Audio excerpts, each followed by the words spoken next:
Hello, everybody, and welcome back to our Zoom specials. Since for the next 2 weeks, Radical Anthropology, we have international speakers, so we're not going to risk the classroom in these occasions. And tonight, we've got something really special with Amy Bobeda, who is a poet, an artist, who's been joining RAG through Zoom for the whole last year and a half, and getting to know RAG's readings through our reading group, which people can find out about if they want to. And Amy she's the founder of the Wisdom Body Collective, which she might tell us more about. And she's also produced an amazing draft called Red Memory, the Poetics of Menstruation, which is a wonderful collection of poems, stories, reflections about menstrual myth and ritual experience. And yeah, I'm just going to pass over to Amy to tell us more. Thank you, Camilla. I'll talk about Wisdom Body and Red Memory. Maybe when we get to discussion, we can talk about all of that. As Camilla has said, I'm a poet and artist and educator working in Colorado. And I've spent the last year and a half during COVID quarantine working and learning with RAG. And so I just want to thank Chris and Camilla for the opportunity to talk about menstrual poetry today, as well as your continued help and support in my work. I'd also like to thank Andrew Schelling and Jalen Chapman, my thesis advisors from my master's, where a lot of this work was developed over the last few years. And of course, thank you to Jacob for listening to this lecture multiple times and helping me develop it. So, as you all know by now, I'm not an anthropologist, but I am a human, and I work in a lineage of poetics, which relies on anthropology, among many others who work in eco-poetics, ethnopoetics, and mythopoetics. Today, I'll be guiding us through some menstrual poetry and discussions of ritual through the poet's lens. Like Edith Turner's method of using stories to convey the experience of communitas in her book by the same name, I will discuss poetry alongside individual poems so that together we can experience the effects of poetry. We'll connect menstruation, language, and poetry's effects to RAG's sex strike theory and ritual experience. The folks in RAG and anthropologists in general look to analyze, discover, and understand that which makes us human. I'd like to argue that poetry does the same, and that poetry not only helps us grapple with our humanness, but also allows us to feel our human experiences. We'll look at poetry's function as a medium to transport us to other worlds and back again, as well as its ability to reveal the other side of long-lost menstrual stories. Today, poetry is often a written, visual, and oral art form. Some poets work strictly in one medium, while many perform their work differently than it appears on the page. While written language, as we know it, is relatively new on the timeline of human evolution, oral poetry can be traced much further back into our lineage. The psychiatrist Ian McGilchrist writes, "Poetry evolved before prose. Prose was at first known as pesos logos, literally pedestrian or walking logos, as opposed to the usual dancing logos of poetry. In fact, early poetry was sung. Poetry is a variety of song. It evolves from songlines. These songlines are alive today in women's rituals, like the polyphonic singing of the Bayaka women who sing through the night to keep predators at bay, or the nonsensical songs sung during Yurok puberty rites, or the collective women's singing crucial to the San healing dance. With these songlines and the origins of poetry in mind, I'd like to share a series of poets discussing the function and structure of poetry in order to connect poetry to the sex strike theory and ritual process. The late Spanish poet Lorca wrote, "Poetry exists in all things, in what is ugly, in what is beautiful, and in what is repugnant. What is difficult is to know how to discover it and to awake the deep lakes of the soul. What is admirable of a spirit is to receive an emotion and interpret it in various ways. All of them are different and contrary." Lynn Haginian, the American poet of the language movement, says, "Poetry plays with order, makes order of disorder and disorder of order. It is unwilling to distinguish reality from veracity and veracity from tale, and sees what each word thinks to see." In her book Animal, the poet Dorothea Lasky says, "Poems are special because they make a space, a real space where we all can go. This place is called the imagination." She goes on to say, "Lots of poets see a poem as a place to demonstrate the interaction between the persona and the animal, and to become one with the animal. This is a way that poetry can teach us to be human." For those in RAG familiar with sex strike theory, these poets' words may sound familiar: an oscillation between order and chaos, as well as human and animal. Looking at the lunarchic model of the full moon and dark moon revolution, we see dark moon into waxing moon, characterized by death, incest, taboo, animism, noise, seclusion, thunder, blood, and of course, menstruation. We see full moon and waning as feast, availability, family, and human life. In the sex strike model, women caucus in seclusion during dark moon. They form the female cosmetic coalition, painting real and symbolic blood across their bodies to signal the first word, no, against the demand for sex, in an ancient version of a picket line. In the practice of sex strike theory, taboos are recognized and upheld. The monarchal girl becomes the eland bull in her menstrual rites. The woman becomes hunter, or the bleeding woman is likened to the sacred blood of the kangaroo. In this type of symbolism, known as the fictions of metaphor, symbolic culture is born. Anthropology may consider the linguistic fictions of metaphor to be just that, collectively agreed upon fiction. Poets, on the other hand, often live in a world, or like Lasky, the city of imagination, where these fictions become a real lived experience within each poem.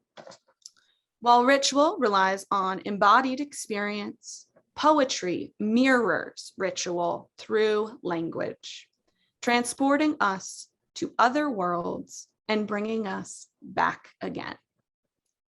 With this ability to transition between worlds, poetry, in fact, allows us to be human, animal, and even become land, sky, rivers, trees, and cosmos. McGilchrist refers to the cyclical function of poetry by saying, Poetry cannot be just any arrangement of words, but one in which each word is taken up into the new whole and made to live again in a new way, carrying us back to the world of experience, to life. Poetry constitutes a speaking silence. Later, we'll begin to see how words are, as McGilchrist says, taken up into a new whole to live again. For now, I'd like to begin our first transition into another world with Chilean poet Cecilia Vicuña's I'm Climbing Threads to the South. Cecilia works in oral, written, and visual poetry, among other art forms. In several of Cecilia's poems I'll share today, she weaves anthropological quotes within her poetic text, creating a tapestry of science and felt sense. Notice, as we travel through today's poems, how the experience of poetry affects your mind, body, and perceptions of reality and time.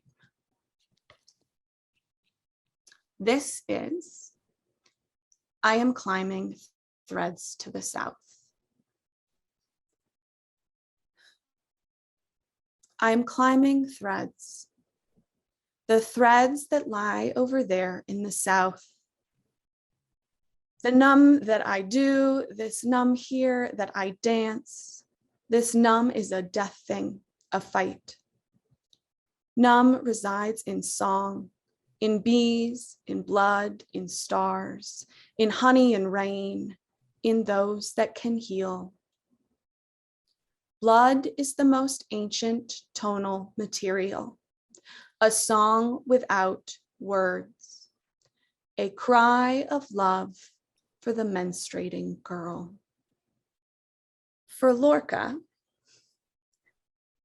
poetry's speaking silence and song without words appear in his concept of Duende. He writes, the magical virtue of a poem consists in always being filled with Duende, to baptize with the dark water all those who look at it.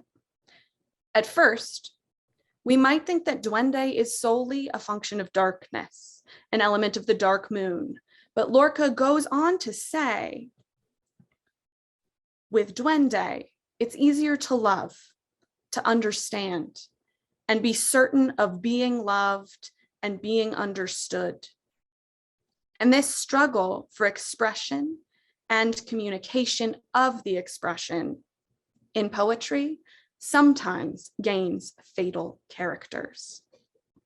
Lasky says of Duende, when a piece of written art is good or real, it has a soul, and that soul is a kind of demon. Today, we may recognize this paradox of soul and demon in menstruation. It is both a process of purification and a taboo of pollution. Let's take a moment to look at the word taboo etymologically to see this paradox.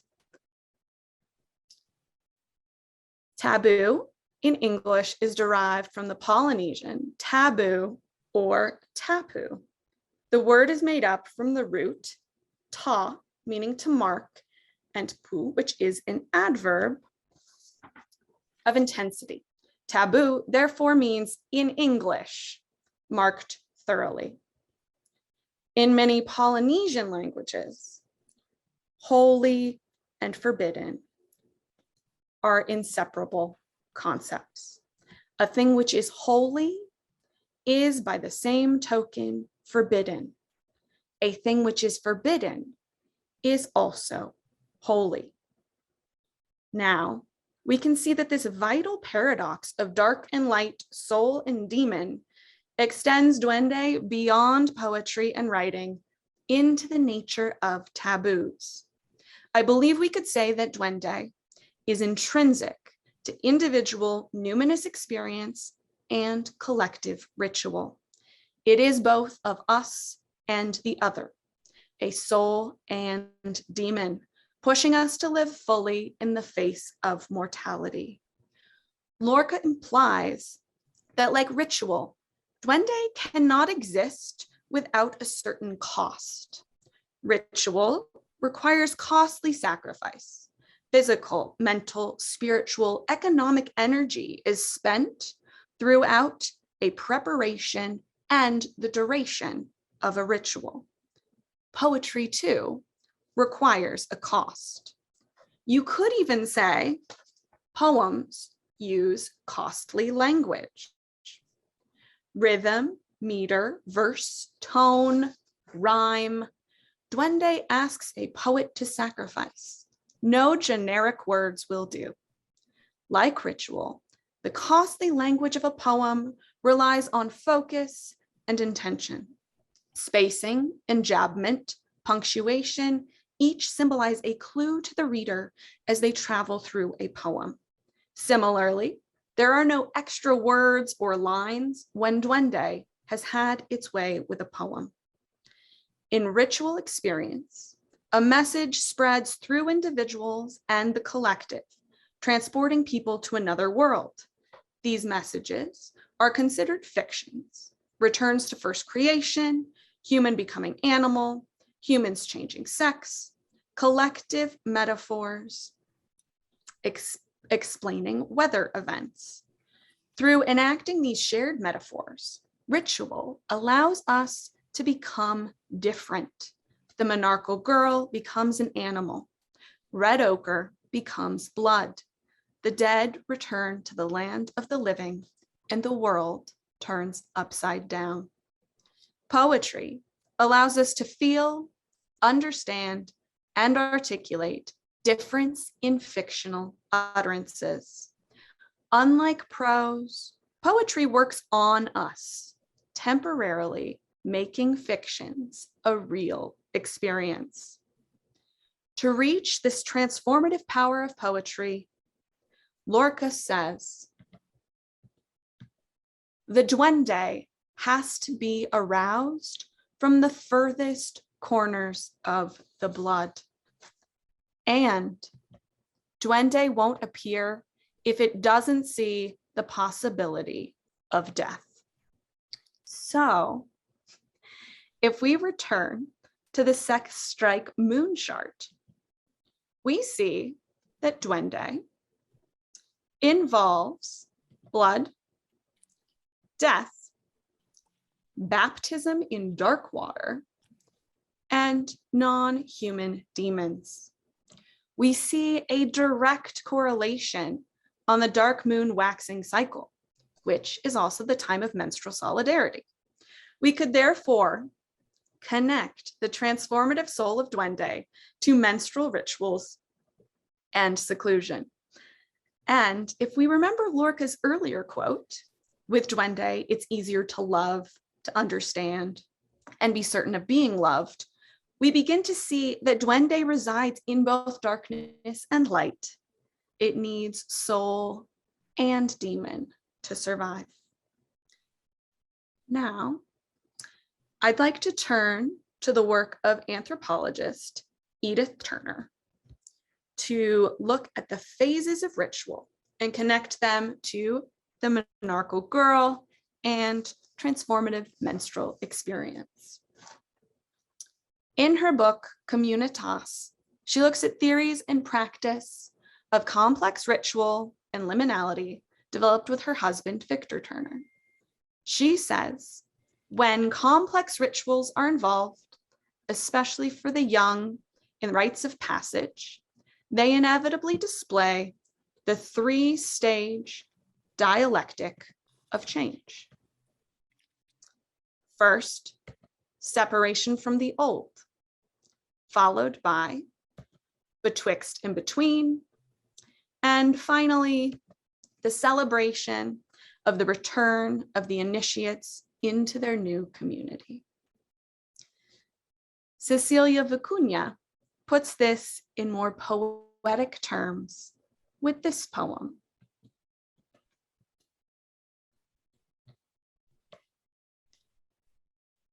A gesture's intention tunes itself to life's thread. A tone is a thread, awakening to itself. The thread remembers, birthing. The transformation of meaning through collective ritual acts.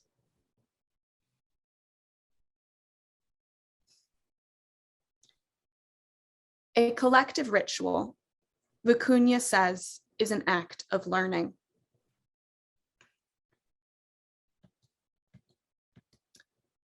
Together, we go into a phase transition, an invisible metamorphosis, a different state of consciousness in order to see. More explicitly stated, Edith Turner calls this phase transition the first stage that ignites excitement and awe in the subject on entering the ritual mode. The second stage of metamorphosis is the liminal time of tiptoeing across the threshold, a time of anomaly. This is what liminality is, she says, a time of wide open wonder and realization. The collective joy at these times can be unforgettable. It's communitas. Edith touches on the Duende of communitas in this quote. Of all social phenomena, communitas is most likely to turn into something else when watched. Researchers can only get a purchase on this slippery thing when they are right inside of it. And finally, in the last stage, a person is ushered into a new reality.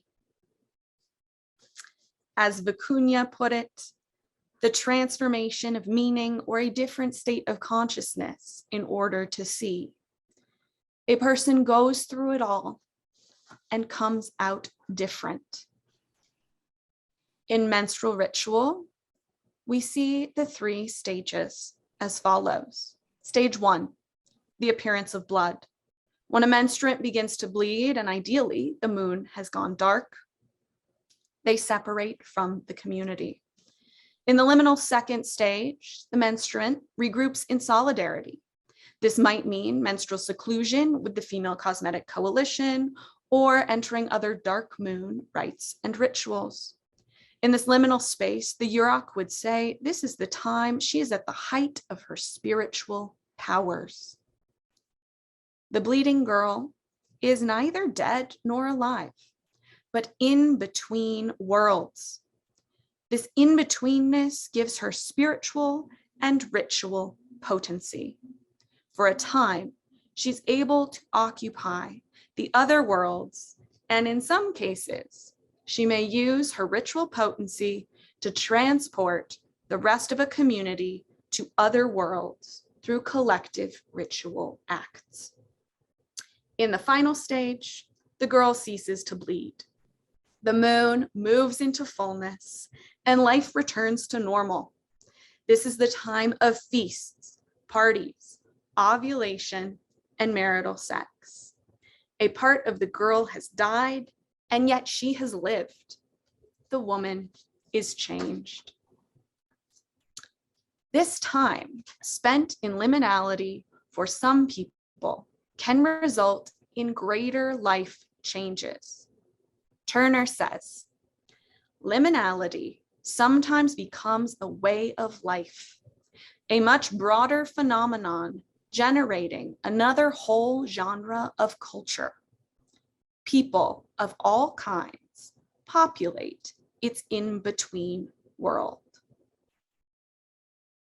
We might know these figures as the poet, the artist, the menstruator, the actor and thespian, the shaman who climbs up and down the ladder between worlds, all in accordance with the moon.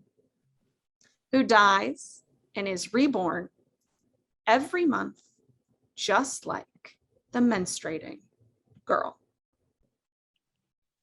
Now today, we live in the world of second creation, Earth, known for linear time and the finality of death.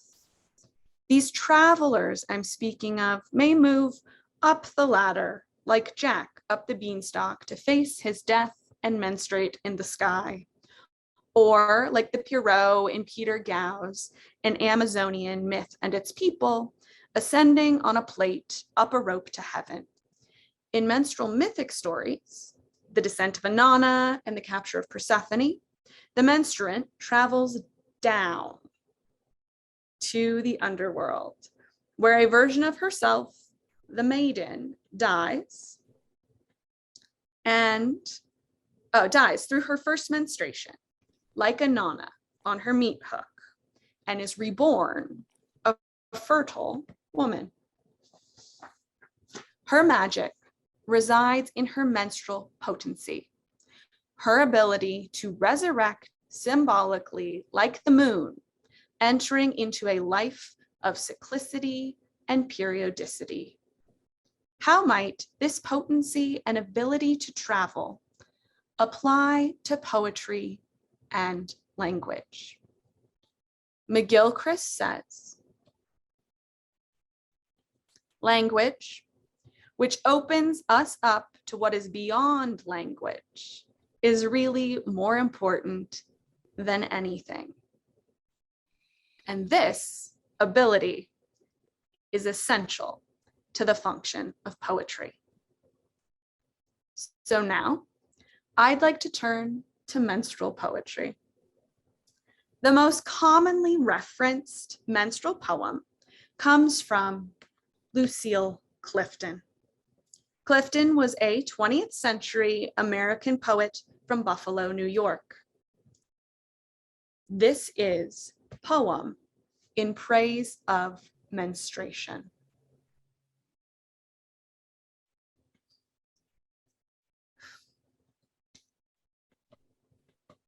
If there is a river more beautiful than this, bright as the blood red edge of the moon, if there is a river more faithful than this, returning each month to the same delta, if there is a river braver than this, coming and coming in a surge of passion, of pain, if there is a river more ancient than this, daughter of Eve, mother of Cain and of Abel, if there is in the universe such a river, if there is somewhere water more powerful than this wild water, pray that it flows also through animals, beautiful and faithful and ancient and female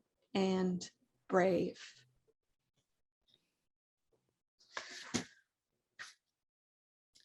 With nuance, Clifton likens menstrual blood to the sacred blood of animals.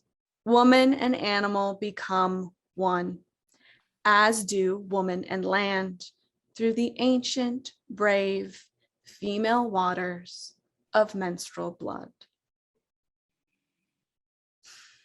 In the next poem, the poet Judy Grahn, commonly known for her book, Blood, Bread, and Roses, How Menstruation Created the World, traces the lineage of blood through the sacred and profane nature of menstrual blood. Grahn reveals our conscious and unconscious ritualization of blood and how it stems from the ancient ritual potency of menstrual blood. Here is All Blood is Menstrual Blood.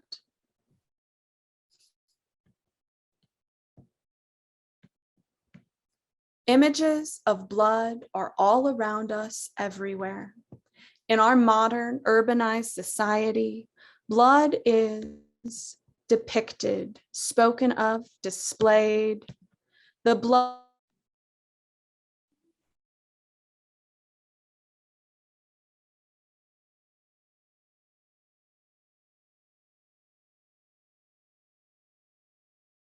of kinship with the blood of violence, of murder and vengeance, of sacrifice, suffering and IV drug users, the blood of warning, of wounding, of threat, the danger attached to the blood of AIDS, the blood of life, of transfusions, of redemption, the blood of Christ, the blood of martyrdom of Saint Sebastian, of the prize fighter depicted in movies.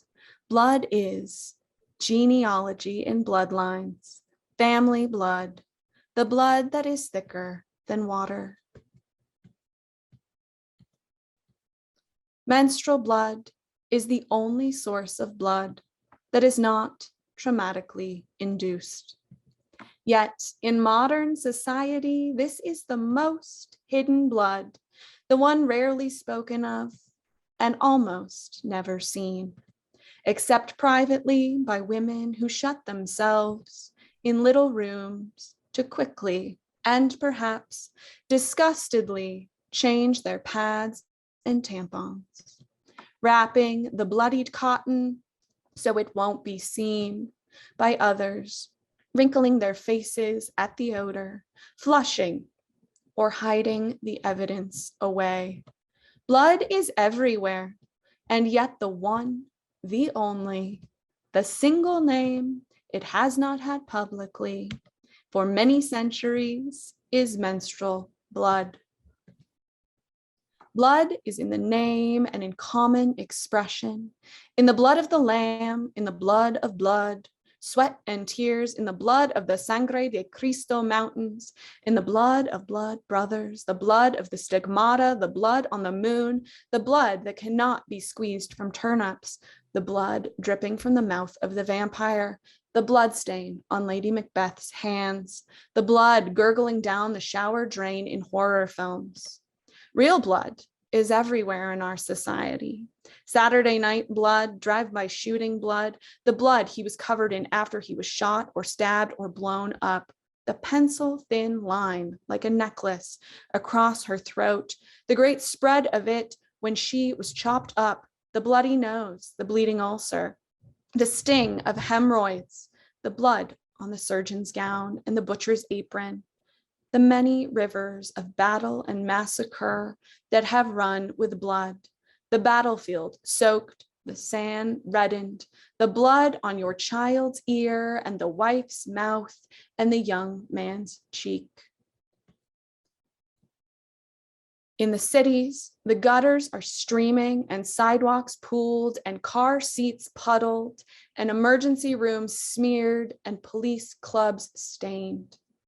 When gangster John Dillinger's body fell on the street, shot by the FBI and spouting from numerous holes, passers-by instantly leapt as though to a holy stream, to dip a handkerchief, newspaper, even a sleeve into the blood of his wounds, to take a bit home with them.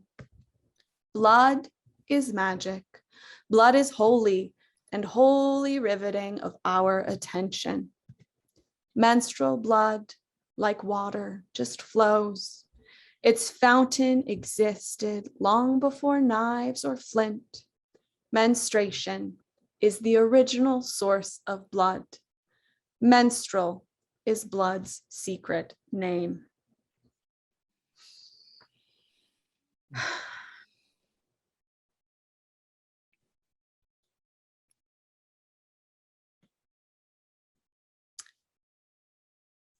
Judy Grant says, as a poet, I understand myth as a form of factual story, provided we comprehend something of its context, its probable intent, and perhaps what its tellers consider true.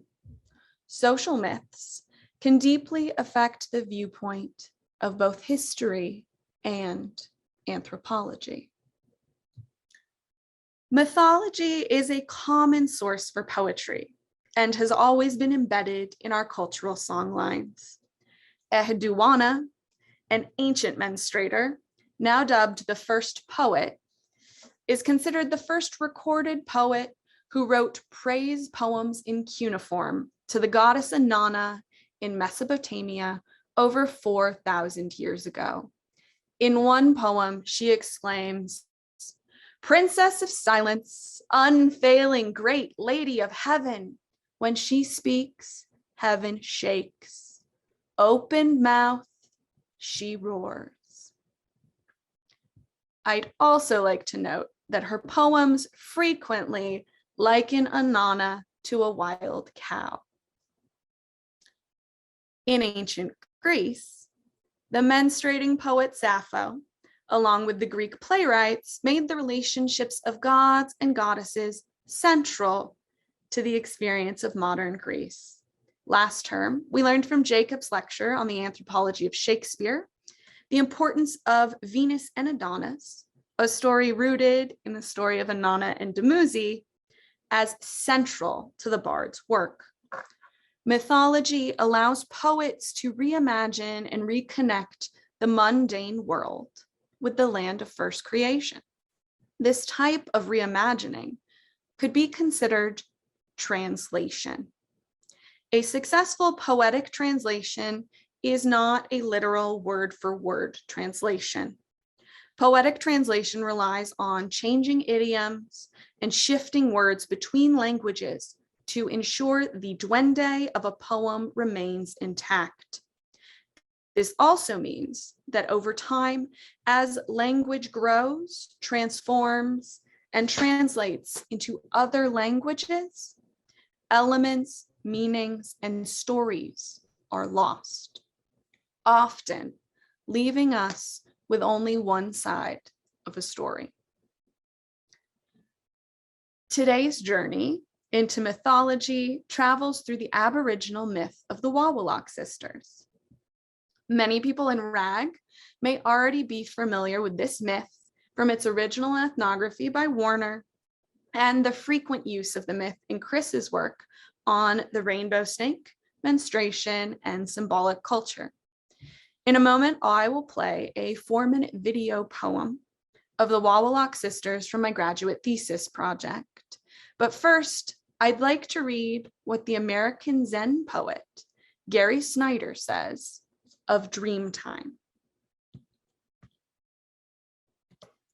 Dreaming, or dream time, is a time of fluidity, shapeshifting, interspecies conversation, and intersexuality, radically creative moves, whole landscapes being altered. Dream time is often a mythical past, but it is also not any time. We might as well say it's right now.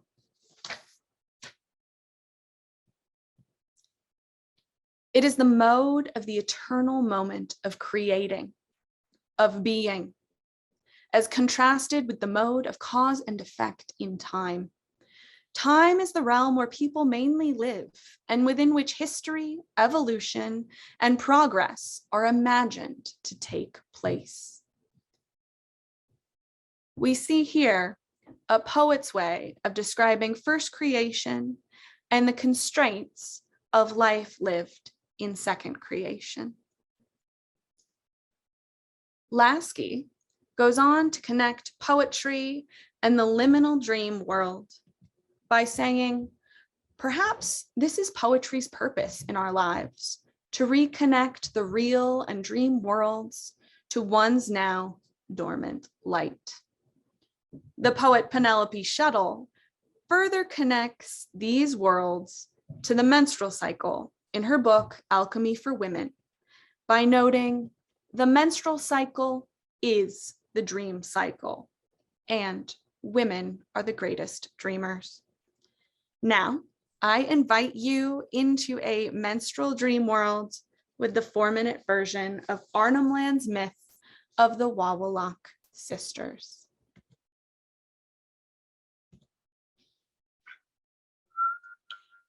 There were once two sisters from Arnhem Land, Australia.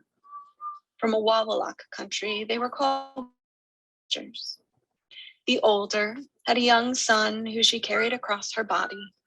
The younger was pregnant from incestuous lovemaking among her clan. Incest in ancient Australia was taboo, and so the sisters left their clan and walked across Australia. They carried spears, very uncharacteristic for young women, and hunted small animals and collected plants and seeds and nuts along the way to sustain themselves. And everything they collected or killed, they gave a name for the very first time. Evening came and they found a place to settle. They built a small hut and a fire next to a watering hole. And each animal they placed on the fire to cook for dinner sprang back to life and ran away. No one would be dying that night in Wawilak country. The older sister began to menstruate, and her blood filtered into the pool, which was also the home to the rainbow snake. The rainbow snake is well known for both loving and hating menstrual blood. Agitated and angered, the snake began to torment the women. And with the torment, weather began to change. Dark storm clouds moved in as if from nowhere over the women and their hut as the rain began to pour. The women retreated inside. The younger sister went into labor. Together, the sisters delivered a beautiful, healthy young baby. And the younger sister's post-birth fluid began to flow into her sister's menstrual blood and into the pool, continuing to anger the snake and the weather. In some versions of the story, the sisters looped their blood around each other's limbs, creating the world's first cat's cradle. And as the weather raged and the floods began to come, the sisters sang and danced in the hut in hopes to keep the snake and the rain at bay, but this did not work. For the angered snake swallowed the women and children whole. Still alive in the snake's belly, moving and writhing, the snake just could not keep them down. The snake regurgitated the women and children as they reared up into the air and began to name all of the land across Australia, giving each clan their own individual language. With this, the floodwaters began to rise, and the snake swallowed the women and children again, this time hoping to keep them in their belly. As the floods continued to rage, other snakes across the land woke and began to communicate. This time, the snake regurgitated them once more, amidst the weather, amidst the new world of language. But this time, the women and children did not live as human. They were turned into stone, rocks that still mark the land of Wawilak country today. As the storm calmed and things returned to normal, two men came across the snake and said, "Snake, you were being foolish. Those women were not the enemy. They were your kin."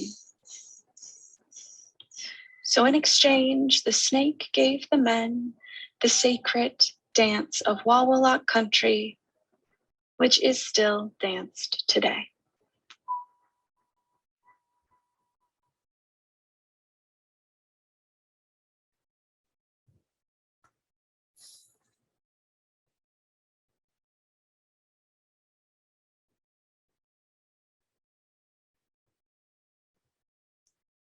Now that we've familiarized ourselves with one translation of the Wawilak sisters, I'd like to return to the poet Cecilia Vicuña, who will later give us her own translation of this myth.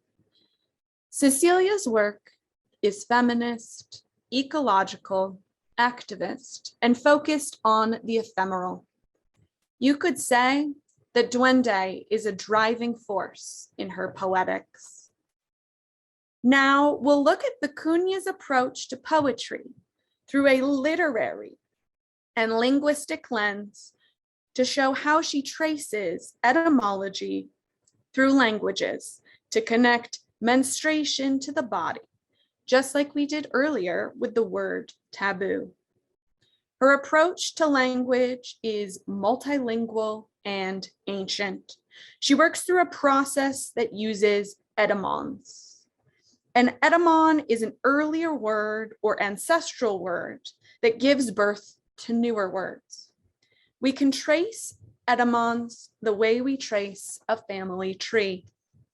Vicuña uses etymons to examine words and morphemes, parts of words, to trace and rewrite their meaning. In this process, she shows the depth of languages connecting to one another and the body, revealing menstruation song lines we've lost over time. In simple terms, she says, a word is pregnant with other words. She writes of her process.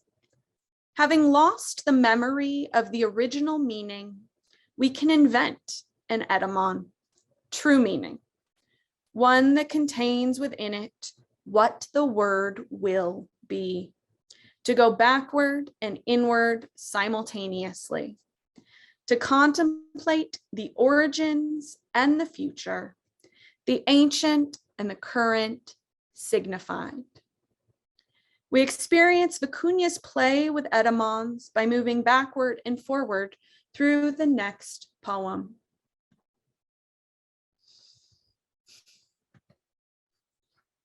The root, me, is the moon, mensis, meteor, to measure menstruation. The moon is the first of creatures to die, but also the first to live again. Iliade. The root is me explores true meaning of language, following a menstrual thread from me to menstruation.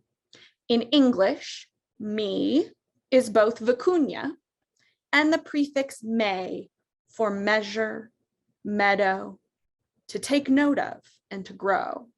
The moon follows me in month, the heavenly body which revolves about the earth monthly, like the mysterious periodicity of menstruation. In Greek, mene means moon, men, month. To measure was once to measure time by the moon's revolutions. In the 1860s, mensis with an I became month, a single letter off from our menstrual word, menses, with an E. Meteor, as she says here, is to measure. Yet, only a letter away from meteor, an atmospheric phenomenon, such as a rainbow, raised from the ground, hanging like the rainbow snake of Wawilak country. Vicuña's etymons travel across the page here, snake-like, landing on her final word, menstruation. Etymologically, we follow menstruation through the translation and mutation of language over time. Derived from the moon, the cosmic process of menstruation, named for its monthly occurrence, we measure by the moon and by the bleeding body. In poetry, a measure functions as rhythmic tune. In life, a measurement moderates, but to measure is to establish a comparison between two things. To measure, we need symbolic language. In 10 words here, Vicuña guides us through history to ancient words and back to our own bodies and blood. When closely read, the poem functions similarly to an initiation, revealing hidden secrets and lineage that other ways may go unnoticed in the poem's simplicity. In her book, The Red Thread, Vicuña traces menstruation through the etymons of ancient and modern culture. The book devotes several poems to the Wawilak sisters, quoting Chris's analysis of the rainbow snake from his chapter in Buckley and Gottlieb's Blood Magic. Her version of the Wawilak sisters is as follows. Blood is celestial writing. Cat's cradle is the door. The story of the red thread begins with two girls weaving their menstrual blood, a blood string figure to create the world. Before memory was erased, blood carried the memory of the dream. Women's periods are a cosmic rhythm. A Kanchu's drum. The rainy season is the menstrual period of the sky.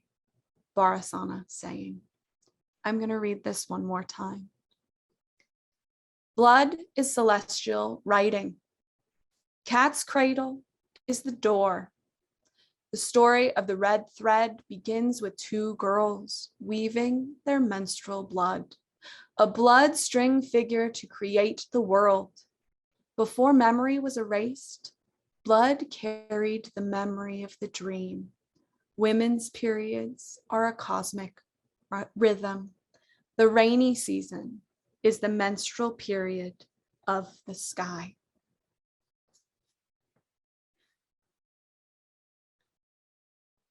When I asked Cecilia how she came upon the Wawilak sisters, it turned out she found her way to the ancient sisters through an interest in Cat's Cradle. In this Cat's Cradle formation from Arnhem Land, we see the blood of three menstruating women twisting together, represented by each knot, creating menstrual synchrony and solidarity, just like the Wawilak sisters' menstrual and post-birth blood. Still played today with women across the world, Cat's Cradle may be one of the remaining ritual acts of early female solidarity. What we may dismiss in the West as a childhood game may actually be encoded with ancient women's secrets. In The Red Thread, Cecilia Vicuña traces the origin of female solidarity through Blood's Cat's Cradle and the red thread as umbilical cord from mother to child, woman to earth. In one poem, she writes, the open letters are hand, legs, sustaining the strands of history, the future of the world held by women's culture of solidarity, of women's menstruation, blood pours down the page.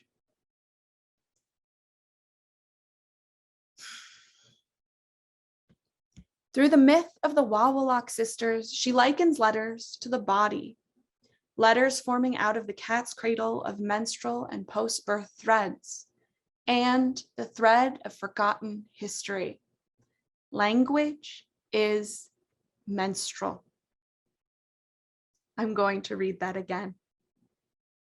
Through the myth of the Wawilak sisters, she likens letters to the body, letters forming out of the cat's cradle of menstrual and post-birth threads, and the thread of forgotten history. Language is menstrual. To further tie menstruation, poetry, and embodied ritual acts together, Vicuña writes in one poem, ritual and art evolved from the R in arm, creating a ritual act. In a close reading of this poem, words build themselves from the body, ritual forming from the arm, as we see the T of ritual like a body born out of vulvic parentheses. These subtleties and the ability of poetry to silently speak to us in visual cues gives poems a transformative power. Now, if we look at the Wawilak sisters in ritual practice, the myth shifts from the subject of women and their menstrual rite and the birth of language to literal male menstruation, a new fiction. A ritual of symbolic culture responds to the myth as men develop ritual to menstruate in solidarity and women seclude alone. There are two sides to the ancient and modern menstrual rituals in Arnhem Land and beyond. The ancient taboo of likening a woman to the eland bull or the kangaroo during menstruation has mutated over time. Today, we may only live one side of the menstrual story. Returning to the Polynesian taboo, we focus on the forbidden side of the story or advocate against the polluting power of menstruation. But menstruation, like Duende, holds its holy taboo power in being both things at once. Forbidden and holy. Purifying and polluting. A biological sign that one is not pregnant, yet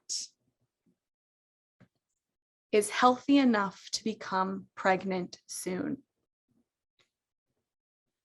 Vicuña, like many poets, works to revive the whole picture of this ancient taboo and menstrual songlines like those from Arnhem Land, balancing today's beliefs that menstruation is an unclean biological inconvenience with the ancient practice of women painting their bodies red in solidarity. Of this double story and birth of language through menstruation, Vicuña writes, the double story, red letters on white semen of the page, the story of the rite of the snake that swallows the women, protecting them in union. I'm going to read that again. The double story, red letters on white semen of the page, the story of the rite of the snake that swallows the women, protecting them in union. When a poem devours us, makes us both sisters and snake, our logical conceptions of language and story may change.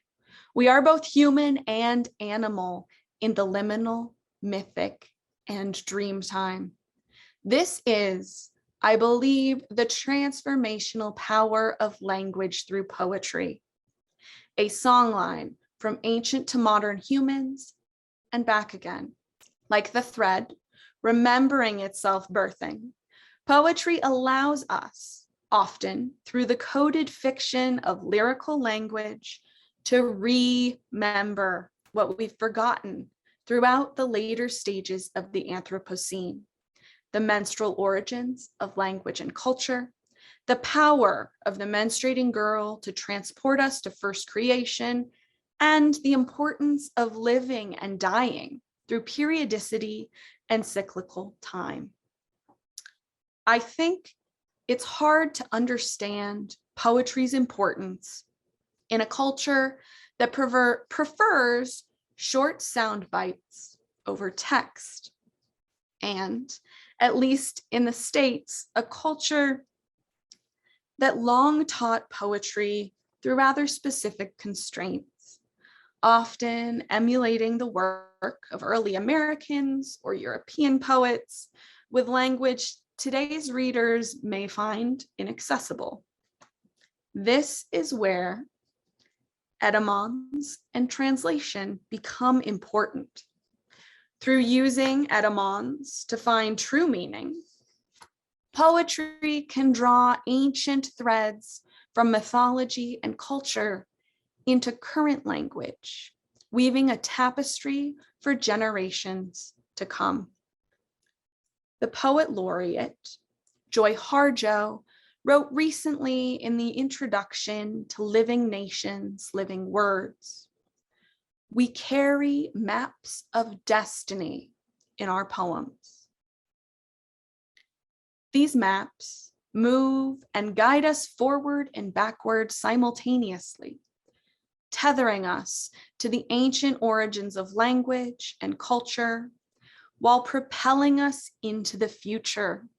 Like the Wawilaks, we're reminded that as language and poetry evolve from menstruation, they're equally embedded in the non-human, providing a deeper understanding and appreciation for our non-human kin. In the face of climate crisis, when menstruators continue to lose rights and sovereignty over our bodies, tracing menstrual poetry back to human origins can reveal the other side of our cultural history, bringing light to meet darkness and realizing that in the stigmas of taboos lives their great power.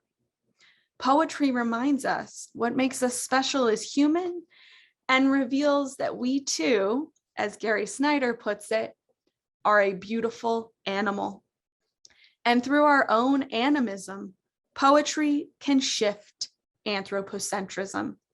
As Edith Turner said, we are completely involved with each other, and it's extraordinary. Poetry can never be one thing, but it is always many things, many threads looped over many hands, creating a cat's cradle for the world. A collective ritual is an act of learning. Together, we go into a phase transition, an invisible metamorphosis, a different state of consciousness in order to see. Thank you. Thanks, Amy. I think you've cast a spell with that. Absolutely beautiful. It's the quite magic hard of to know where to start. Has anybody got any suggestions or comments or questions? Anybody going to be brave here? We've got lots of compliments in the chat there. Thank you. Thank you, Irene. Thank you, Jalen. I really appreciated how you read some of the bits twice. I thought that was really powerful and helpful and grounding. Thank you. Yeah, it was great. I was wondering, Amy, I loved it. I thought it was amazing. How did you, maybe you said already, but how did you come to RAG and how did you get Chris Knight to Chris Knight and everyone? How was that? So I found RAG through Jacob, who I think is still here, who had sent me one of Chris's videos on the Wawilak sisters a few years ago. And growing up, I'd had a big interest in Australian mythology. And in graduate school was sort of looking to find connections between mythology and menstruation, because I had suffered from amenorrhea for several years and was sort of like, okay, what are the song lines that can help me in connecting poetry and menstruation? And then through my graduate program, I started to work with Cecilia Vicuña's work, and in her book, the red thread, she specifically, I showed in some of the pieces how she interweaves anthropology, and she has a whole page that's an excerpt from Chris's The blood magic. chapter, Yeah, Blood Magic. right. Yeah. got that.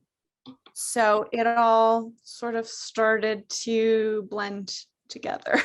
Oh, it's beautiful. Yeah. Yeah, it's fascinating. Thank you. Corvin, do you want to unmute?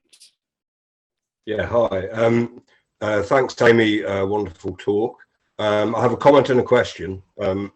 7 days ago, I was at an event which advertised itself as an International Arts and Homelessness Summit. And as part of that, there was a presentation in the afternoon, actually a panel discussion on music production. And there was a young chap from Manchester who talked about growing up with autism and how difficult that was for him in understanding other people's emotions and how difficult that made his home life and family life. His escape from that, he said, was going to the public library where he read and read.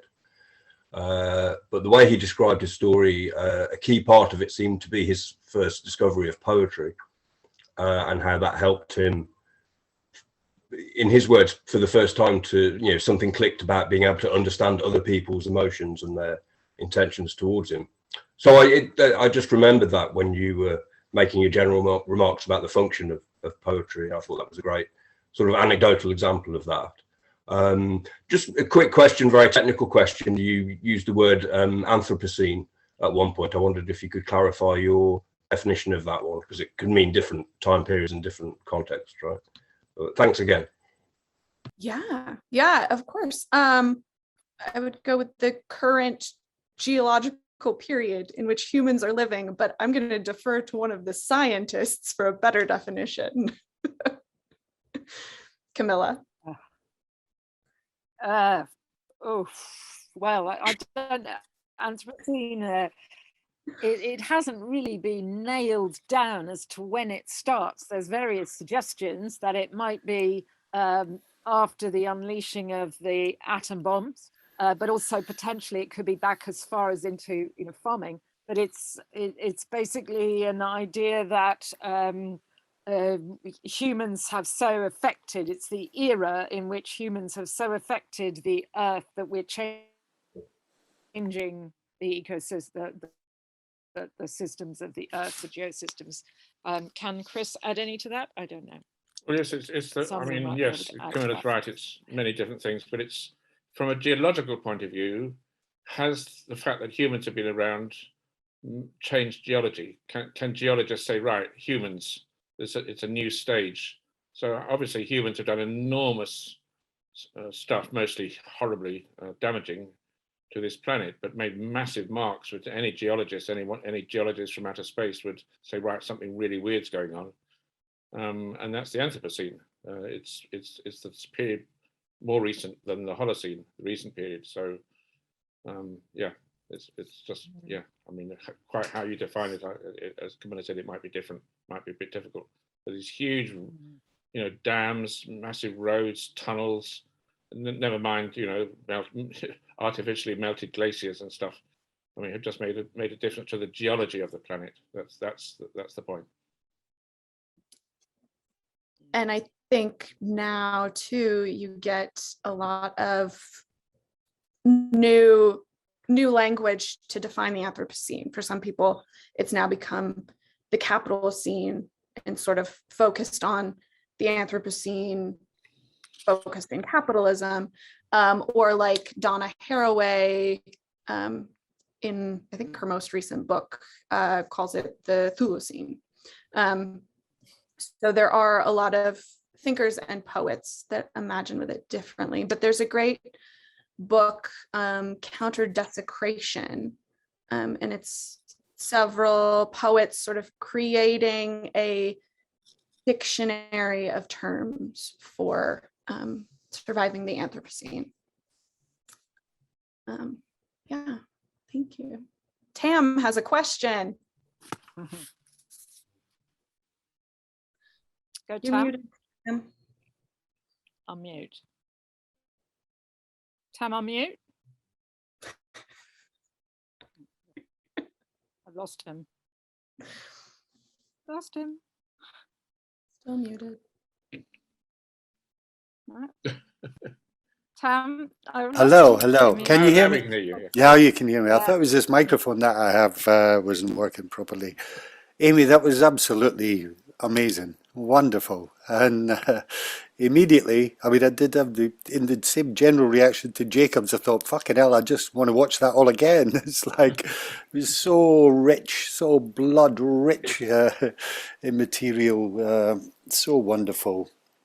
And the Duende, I was really taken by that. I did a play by Lope de Vega once, and we were doing a lot of flamenco tied in with it, and that sort of right down in your guts, that type of, oh yeah, dark moon sort of, that feeling that you need to go for and try and grasp and understand, that was conveyed so well. I was just going to say on the Anthropocene question that I was at a talk by just about the only Marxists who pay attention to sex strike theory and everything that that we know is so powerful. One of the main guys there, Jack Conrad, he was saying that how he just didn't like this Anthropocene term because it blames humans rather than blames capitalism. That's what's changing geology, and that's what's bringing in this change. Is fundamentally it's the capitalist era. That's what he was putting across. So there's another definition. Mm-hmm. Awesome. Thank you, Tam. Laura, I see Laura's hand is up. Hi, you can hear me? I can hear you, yeah. Okay, so thanks for your presentation. That was amazing. I also do some things with menstruation. And I had to say, I'm from Spain and I really love Lorca and the term you use, Duende. It's also a word he learned with the gypsies. It's really related to the flamenco, the deepness of the soul. And I don't know if you heard about this, but it's something really related with their culture. It says like you have it or you're not, you know, like some kind of art, of deep art for happiness and for like also bad deep feelings. And that was something I want to say to recognize the gypsy people that here they are not in a really good position. And yeah, that's all. But really, thanks for your presentation. Thank you. Thank you so much for sharing that, Laura. I appreciate it. And that was the first thing that I was thinking when Tam was talking about dance. Is I was like, Duende it's that dance energy. But then of course, Lorca then translates it into like, where do we find that energy in poetry? And then thinking about that energy in the body in dance then also connects us to how that energy works in ritual, and that it is both the darkness and light. So thank you so much for sharing that. Thank you. John? John. Hi. John want to go? Yeah. I remember seeing Cat's Cradle being played by girls of about my age when I was about 8. And it was a very strong picture of 2 girls playing it in the back of a bus. And the one does the one figure, and then the other girl comes in and does this mysterious thing with her fingers, lifts it off in a new form. And back and forth they go. So the 2 things quite interesting there. I mean, what do you think is going on here? That's my question. Oh, okay. I would love to hear other opinions, but it's an exchange. Like for me, when I did it as a kid, because I was one of those girls. In the States, we have like, there's such an initiatory process of like, here's the klutz book of Cat's Cradle, and you like open the book and it comes with the string, and here are all the figures, so you and your friends get initiated into learning how to make these. And that for me, doing it became a way to build trust and relationship with other girls in something that was relatively secret. It was like you had to sort of work through the steps. You had to start with simpler figures and then advance to the more complex figures. There's a really beautiful video that I used in my thesis of older Aboriginal women doing string figures together, and that it's so intimate that they aren't just using their hands, they also use their teeth to make some of the moves. And for me, as a woman, it's such this intimate and ancient feeling way of connecting with other women without using words even, and that it's such an embodied way to connect and like have this secret, essentially. Yeah, I would love to hear any other responses to Cat's Cradle too. Chris raised his hand. It's just to say that was one of the most wonderful points of your whole talk this evening that I've learned from, because I must say that when I discovered this particular Cat's Cradle, which represents menstrual blood of 3 women, the only thing I saw in that was, oh well, and if 3 women menstruating simultaneously is something you make a cat's cradle of, then clearly these people just think of menstrual synchrony as just one of those things which happens. You can make a cat's cradle of a kangaroo, of a waterhole, of this or that, and menstrual blood of 3 women is just an obvious choice of theme. Which and what I was thinking was, well, over here, I'm perfectly well aware in my childhood as well, girls used to make cat's cradles all the time, very frequently, but it's just that nobody would have dreamt, I don't think, of having 3 women menstruating together as a topic. So that's all I saw in it. But what you've made me realize is it's so much more than that, actually. Let me just say something slightly negative, which is just that in this record of this expedition to Arnhem Land, from which I got all this stuff, there was no stress whatsoever on that particular motif. There was lots and lots of string figures, and they were about this, that, and the other, out of about, I don't know, 20, 30, 50 themes. I just chose that one because it was just, for me, very interesting. But what you've made me realize actually is so much more than that, but just the very fact of making string figures is already an intimate it's a bonding and intimate activity between girls. And of course, as you've just explained, it's also an initiation because it's so complicated, so difficult. I mean, you have to an immense amount of tradition and past experience goes into it. So I've just realized actually there's much more in that string figure than I realized or wrote in that chapter in that book called Blood Magic. So thank you very, very much for making me think more deeply about string figures as such, as in themselves. They're making them is actually it just is a form of initiation, isn't it? As you were saying, just you have to be initiated. You can't do it without that. I mean, it's a secret thing among girls, and I definitely don't think boys, in my experience, ever made cat's cradles together. I wouldn't know where to begin with them. So that's lovely. Yeah, in the West, of course, we have a book to teach us, but before that, you would of course learn it from mothers, aunts, older sisters. It would all be passed down. And I think another important feature of the string figure is that it travels. It's something you can take anywhere. And when you think about stories in Arnhem Land, like the Wawilak sisters, it's a traveling story.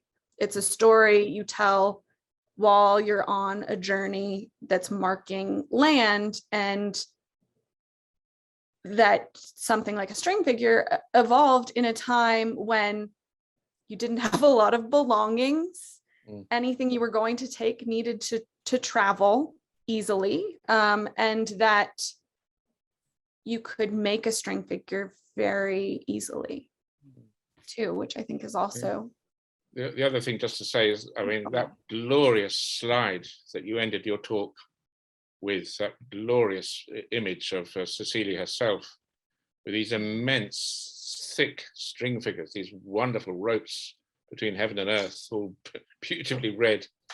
I didn't know anything about Cecilia's work until you told me about it all, and I had no idea that she'd actually read my chapters, read my book, and read about the Wawilak sisters, and really made a huge thing of it. Of course, one of the other things I should just as well say is that I did sort of make a connection with that very, very brief version of the story of the two Wawilak sisters, where two sisters traveling along together, at one point they just sit down, face each other, spread their legs apart, both menstruate, and then they make a string figure of their blood and loop it around their heads. And when I read that version, I suddenly realized that all those Pilbara rock engravings of women together with great loops around them, and the loops come from between their legs and go right around their head, that then makes it very, very clear that the idea of menstrual blood as a rope or a string connecting women together, then that really started to clinch it. But I hadn't thought of string figures themselves as female initiation. So that's the kind of missing link which you've now provided. So thank you very much. Thank you. Lieta, but did Ian have something to say? Because he did put his hand up, but otherwise Lieta. He is around somewhere. Only very briefly. I mean, yeah, we can call it capitalism and we can call it the Anthropocene, but if we're going to use the word Anthropocene, why not? Eleanor showed me a newspaper article from about 1910, where scientists were claiming then, you carry on burning all this coal and it will create a greenhouse effect. So like, as a species, it's capitalism in the context of denying science that we've known for 100 years. Yes. Right. Yeah. Good, very good point. It's the denial of science until it may be too late. And let's face it, I mean, it's denying to the absolute last possible minute. And now sort of everyone's starting to panic now, including the capitalists themselves, of course, because it may be too late. Lieta? Hi, can you see me? I've put the video on. Hello. First of all, thank you so much for having this on Zoom. I'm also in Norfolk. I used to come down when I could, and it's just magical to be able to be here like all the time, whenever there's nothing, anyway. I have a comment or possibly a question, and I'm not quite sure I've formulated it properly in my head, but it goes something like this. So Amy you've connected menstruation to weaving through the cat's cradle, and then Chris has now been talking about, of course, how this sort of the string and as a woman's activity and the passing down of culture, really what we're talking about. So because I also think about a lot of etymology in the work that I do, the word text, of course, is also in its etymology totally connected with weaving and fitting things together. Now, if we take that one little bit further, which is kind of where my research normally kind of goes, and is that also the word make and the word art from Proto-European origins have got the sort of the makers, the Proto-Indo-European mag, again, which is to fashion, but also to fit together. Art, Proto-Indo-European art, again, to fit together. So, and also what Amy's been talking about the fitting together also of these two parts of the dark and the light, and, you know, in this cycle. To me, this kind of has made me think that really, are we talking also, I mean, I know you've been talking about it forever, but really to me, it fits menstruation and weaving and text, and also, of course, poetry being, to me, you know, text with added rhythm, really important, but really, you know, all connected with the idea of fitting something together. So not only kind of producing symbolic culture, but actually fitting society together.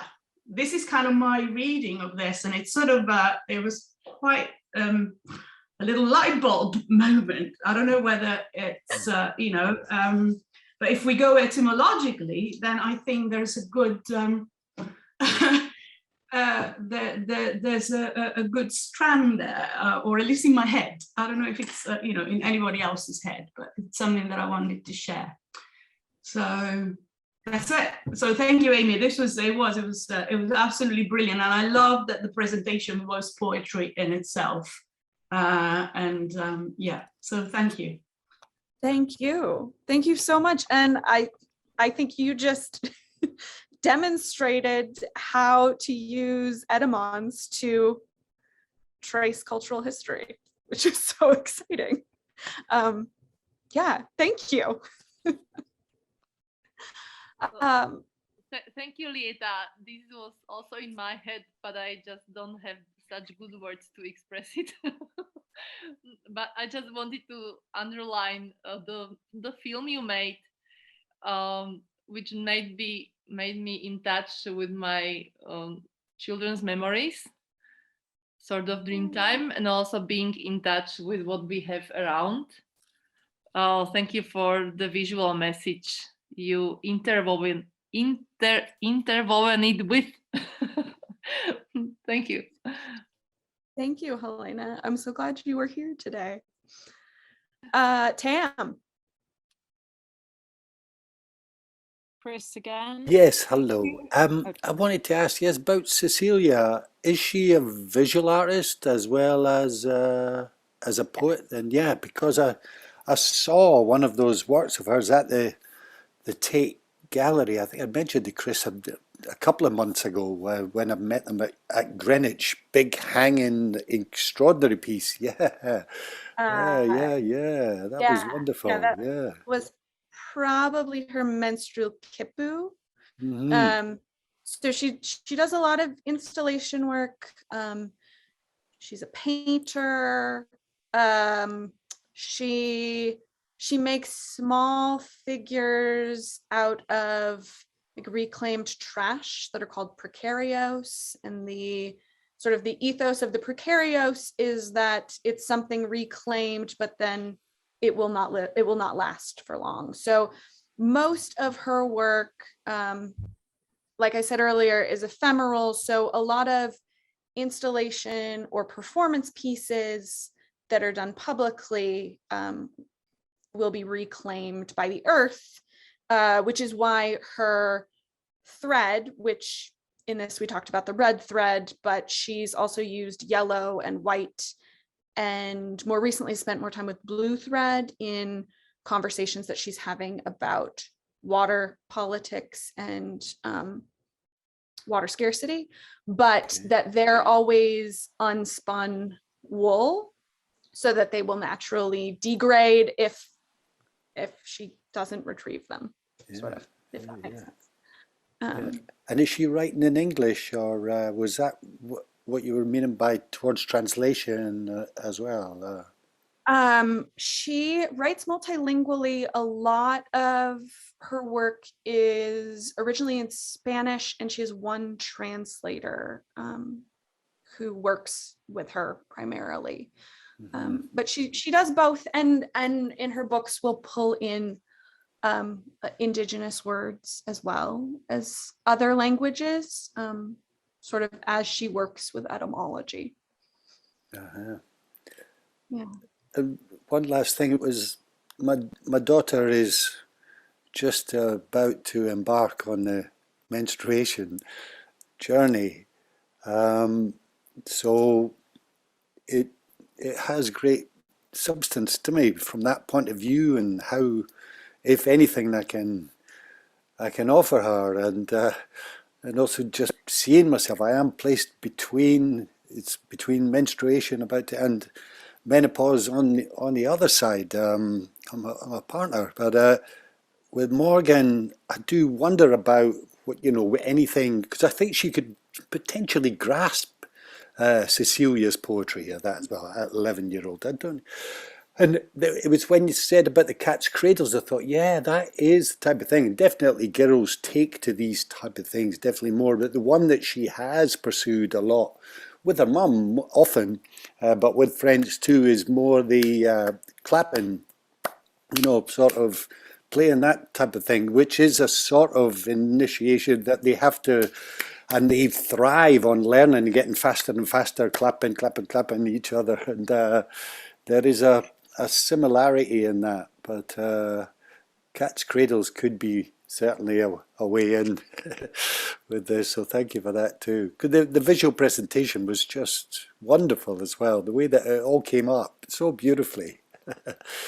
Thank you. Sam. Yeah, I would suggest finding some nice menstrual women's circles for her to be a part of.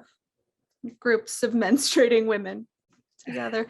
Chris. Can I just, yeah, just to say, Leoncia, maybe you don't want to do this, but to me, following on from Tam, I was wondering whether you wanted to just mention your amazing and wonderful and ambitious project. I mean, I know it's early, but it seems to be that we're becoming a bit of a kind of collective on these topics, and we might be able to sort of help each other. I don't know, is it a bit rotten of me to ask? No, it's lovely. I mean, everything's, it's just all seems to be coming together, coming back to the group like this, like I've done. But yeah, so I'm trying to get a first menstruation box together for young girls who are starting their journey, and obviously using Chris's wonderful and Camilla and Ian's collective kind of theory with that. And at the moment I'm trying to write a text that would be easy to understand for 11-year-olds, which is really difficult. So it's interesting what you said, Tam, about what would young girls tune in with. And I've spoken to Camilla a little bit, and Chris, and obviously fairy tales and things like that. But I'm very open. If anyone wants to get in touch with me, please do, because at the moment I'm just sending text, but I've got the idea for the box. I've got kind of branded. I might use this kind of, it's going to be called the Red Thread Club, actually. So it kind of all does tie in, and Celia's work is amazing. And I also do installations with the big red, with a big kind of pink parachute thing, and that Chris and Camilla know about. So yeah, very early stages, but it would have lovely products inside. But the main thing would be a pamphlet that would talk about the kind of physical stuff that they need to know, and then to hopefully take them on this amazing journey. And there'd be animation and audio to go with that. As many different.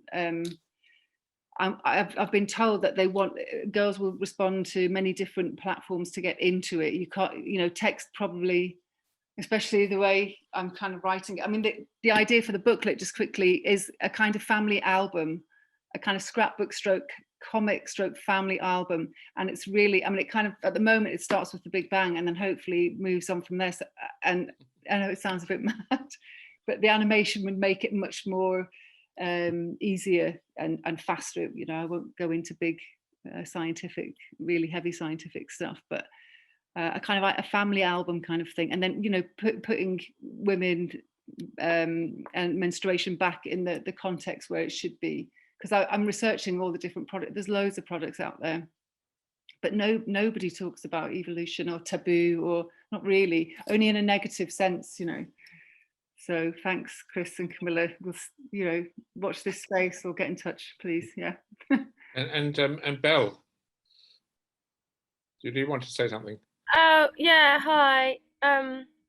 Thank you so much, Amy. That was just so inspiring, and I loved how the fluidity of the whole piece, but the like complexity and fluidity and direction, which I kind of feel that that's what I'm like in my menstrual when I'm bleeding. It's like I'm much more capable of considering complexity within chaos, and order are like much more easy to comprehend. So I found that like a beautiful embodiment of menstruation in the whole in the whole talk that you gave. Yeah, I'm also, and it was also inspiring, Chris probably saying, because I'm going to Pembrokeshire next week to make some parts of a music video that I'm still in the process of writing the song and poem, which is about the power of menstruation, and the main lyric is "I am a bleeding woman." I am a bleeding woman, and so yeah, I'm sort of, it's meant to be claiming space with my blood and remembering my place within the cycles of nature and all of what these myths speak about in a poetic, visual and musical sense. And Belle, I mean, first of all, to everyone who doesn't know, Belle's got an amazing mother who is a wonderful, and who lives right near me here in Forest Hill, who's an amazingly well-trained operatic singer, among other things, but also sings the most wonderfully comical, anti-Tory, anti-establishment, fantastically funny songs. But Belle, you're planning just, and this is important for all of us. You're planning to have your sort of your first film showing on International Women's Day next year. Yeah. So my view is that we should make this a real big event, and we should all pile in on this and you know, resonate, you know, echo each other with. There should be a real big happening on International Women's Day. Your film, and maybe all kinds of other things we can sort of pile in with and make a real spectacular. We can certainly book a theatre or somewhere in London, UCL or somewhere, among other things. And I know the answer, you booked, didn't you? You booked the crypt in that church near UCL for your amazing show a few years ago, quite a few years ago now, 6 or 7 years ago, wasn't it, or 8 years ago or something. So I think that's something we can really do, and try and get all this sort of on the map a bit and make a big splash. Yeah, I'm really into that plan. And I don't know how to organize that, but maybe we need an email thread that's just for that, and if anyone is interested in contributing, because it could be, I think it would be cool if it's. Yeah, I think, oh, has she gone? Has Belle disappeared? Probably her internet's gone down. Okay, anyway, that's good. Awesome. Camilla? Well, you seem to have unleashed all this menstrual creativity. It's quite amazing to know what's happening suddenly, linking everybody up with these cat's cradles. So I had 2 or 3 things that I just wanted to go with that seemed to be so wonderful out of there. So Guy Deutscher, in trying to understand the evolution of language, describes language as a reef of dead metaphors. When words go to die, what's left over are the sort of the hackneyed expressions that we've used again and again and again because we understood them so well. But on the other side, the other end of that is this kind of great sort of sulfuric vent source or volcanic source of poetry which is spinning out these spewing out all these metaphors that become more metaphors, more. So there's a kind of life history of metaphor, if you like. And the idea that some language can be costly or sort of difficult, or it requires what Morna Finnegan might describe as a kind of visceral shared experience to be able to apprehend exactly what we mean with each other, because we've shared ritual experience. I think that's wonderful. So the language of poetry, I mean, I'm thinking in terms of the Epimé singing of the Hadza uses a whistle language, which is supposed to be the language that can be spoken to ancestors, but you would never use it outside of ritual, because then something bad or mad would happen if you did. So it's that kind of costliness. There's the second bit, you could say whatever to that, but another thing, I don't know if you were in the last Thursday when we abandoned the book club and we did the Choctaw lady, and I can't, I'm trying to remember her name now and I've forgotten it, somebody else can remember. Okay, so she took us around the medicine wheel on the prairie and really introduced us to the way the prairie ecosystem worked. And I was thinking of you with your prairie dogs. You didn't have prairie dogs today, but anyway, I know prairie dogs are special to you, as well as rainbow snake caterpillars. But the Choctaw woman was extremely, when she got to winter, and she told us this message about you Westerners, you cannot face the winter. You want to try and make everything keep going. Well, obviously that's thinking in terms of the menstrual cyclicity, the menstruation kind of links into that winter.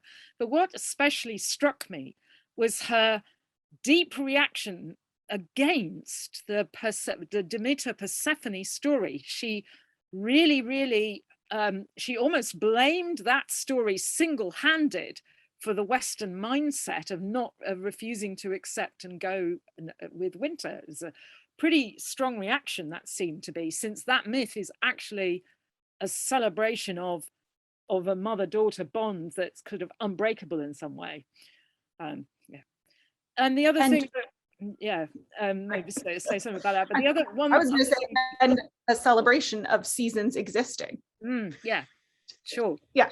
And just one last thing is, again, to reiterate the insight into the cat's cradles and this complex coordination on a very intimate basis between girls as a training ground for the cosmetic coalitions is wonderful. I've used some string figures without realizing it in rituals that we were doing on the ground in peace vigils and demonstrations. I've tried to do that. And I think it's been used in many activist things, but also there are many examples of African women's rituals, amazing, complex, layered rituals, which go through, on the one hand, they start with single individual, very complex maneuvers where a person is taught, and sometimes taught quite brutally, quite harshly, by her older girls who've already been initiated to teach the younger initiate. She has to move and coordinate very, very difficult movements, but then that gravitates towards simpler movements which have to be integrated to other people in large scale dance formations or militant dance formations.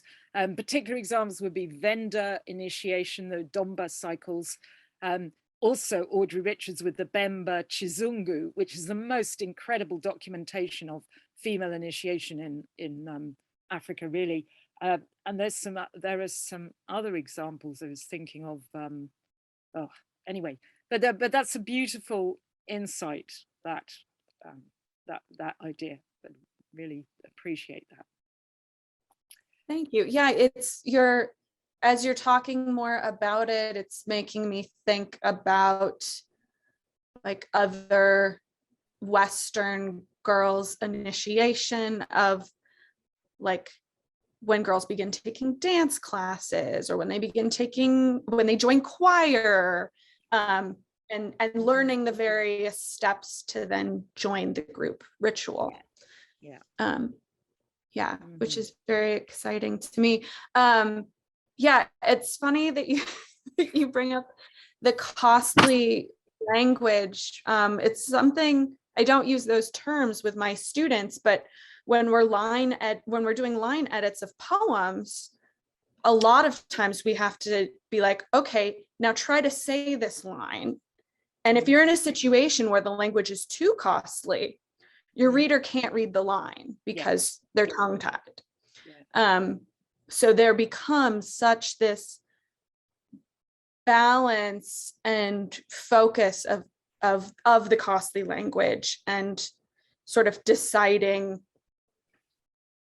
where you're investing in language versus where you're investing in punctuation or space on a page, and all of these things to develop the rhythm and the meter of a poem, which is very exciting to me. Yeah, I hadn't thought about what she, I don't know that it registered with me what she was saying about the myth on Thursday, because I was thinking a lot about the changes of seasons, because here in Colorado, we tend to have a pretty quick, like, this is the week it's freezing, and now it's officially fall, which was last week here.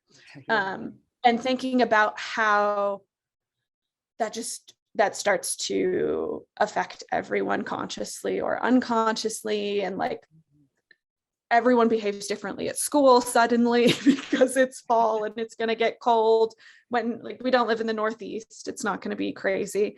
But that there is that resistance to the seasons changing. And for me, I never read the myth as like Demeter's resistance. It was just that I've always read it as winter's a time for grief. Yeah. Like, very simply. It was striking, her emotional reaction, and that she located this, difficulty of the Western mindset in that story. And there's got to be some truth to it in terms of the sort of Indo-European sky god and the patriarchy, but even so, there are relics of something much deeper and older in that story. So yeah, it's surprising. Yeah, I'm gonna have to think about that this week more. Thank you. Chris, did you raise your hand? It's a new one. Is that new? I don't know. Chris? You're keeping him quiet. It's unusual. Anybody else instead of Chris? Yes, Chris is going to unmute himself. We didn't really hear much of your stuff, Amy, or is there a place where we can find you? I have a website.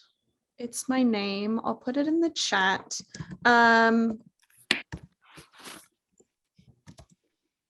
Oh, sorry, that was, hang on.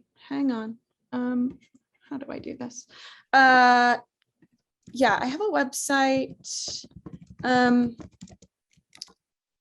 where sometimes things get updated. The book that Camilla spoke about at the beginning of the lecture is currently going to be printed in August of 2022, if not a little sooner. And when that information is updated, it'll be on my website. My website does link to a fair amount of my poetry, and there are a few pieces, I think, from the book that are accessible online. But a lot of my other work, which is mostly based in mythology to some degree, and ecology outside of my work in menstruation.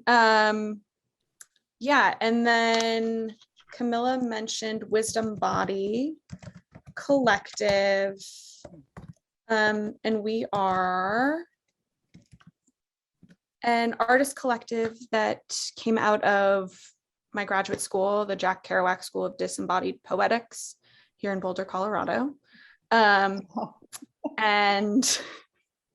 we sort of formed out of this idea of, we were a bunch of writers and poets, and schools in the States every every spring do productions of the Vagina monologues.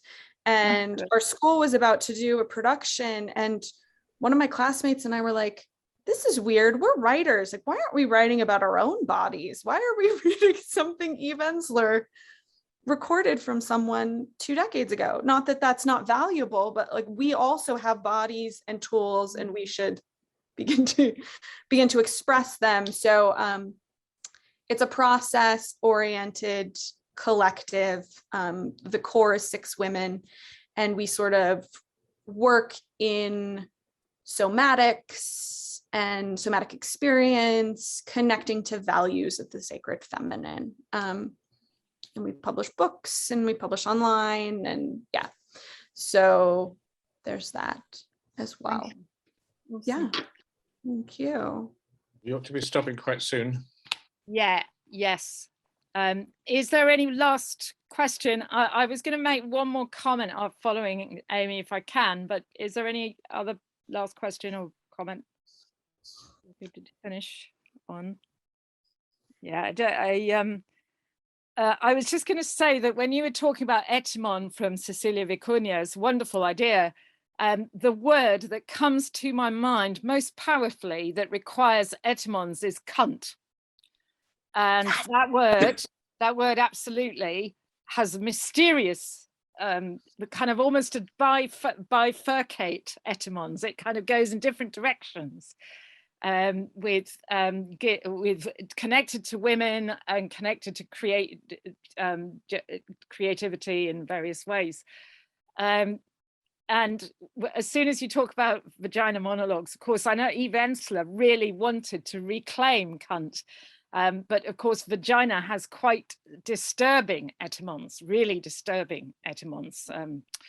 So we're very fraught about. Explain the disturbing etymology, Camilla. I don't even really want to that much. It comes from very patriarchal language in Latin, connected to male weaponry, and makes women's anatomy just a sheath for male weaponry.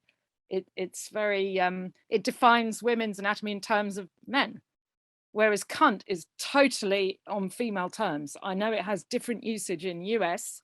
It also has very unusual usage, which is very neutral in like Scots dialect, which is really interesting because the Scots dialect uses cunt, any cunt, some cunt, no cunt, quite neutrally as cunt equals body. And that has an interesting implication that bodies are fundamentally female. It's a nice implication. But anyway, that's just my hobby horse, which other people might be interested in. That's all. I don't know if Amy wants to make any comeback on that. I would also agree that cunt is a much more satisfying word for the mouth to produce. Sure is. Like, no one likes saying vagina. It's like there's nothing pleasant about saying the word. Nothing. Where cunt just kind of rolls off the tongue. It says what it is. It is what it says. Yeah. Yep. And vaginas are very alien. It's a word that speaks of alienation, colonization, exploitation, everything that you can possibly imagine, layer upon layer. Let's get rid of it.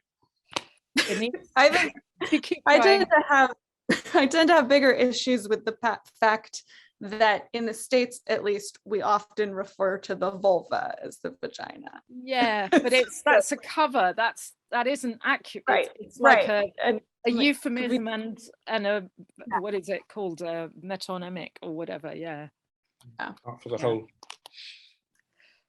Right. Well, maybe on that note, we'll draw to an end. Can I just say thank you above all to Amy for absolutely wonderful spellbinding performance and lecture and thoughts, and hopefully we've got it all beautifully recorded so people can watch it again. This is one of the lectures people will want to watch again. Thank you, Tam. Yes, let's have the cunt dialogues. And just to say very briefly, thanks to everybody for coming and contributing and all this wonderful creativity that's going on around. It's amazing to feel it bubbling up here. Next week, we are again on Zoom with an international speaker, Valentina Zagaria, who should be speaking from I believe, Tunisia, and she's going to be speaking on her thesis, which is a remarkable piece of work on the major site from which Tunisians might, and many other Africans migrate across, or try to migrate across the Mediterranean. And this is likely to be a very important talk for us. It's something that RAG kind of needs to listen to, and I think it will be a very interesting talk. So that's another Zoom only next week, so please do join us. But it remains to say thank you again to Amy. Wonderful. Brilliant. Thank you all. Thank you. Yeah, wonderful. Well done. Yeah, somebody's telling us happy full moon, which is tomorrow. Thank you, Corbin. Tomorrow's full moon. Exactly. So that's time for